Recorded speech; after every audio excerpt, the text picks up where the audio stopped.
And sa mga nagtatanong guys, yung Benelli natin actually ginagamit ko to pang deliver ng mga products namin sa business. So ngayon, mag-deliver ulit tayo.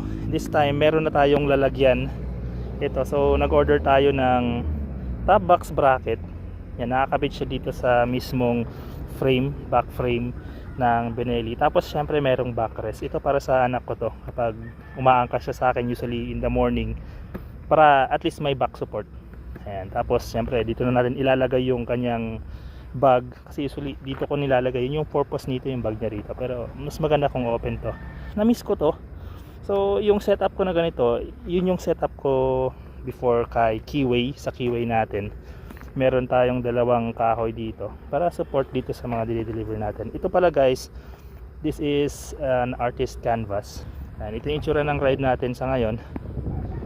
Yun na yung huling upgrade natin for this year. Ayan, walk around.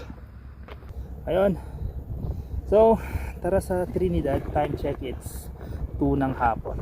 Kailangan ko habulin lahat ng mga pending ko kasi gusto ko next year at least wala na tayong natupag na mga backlogs natin sa trabaho.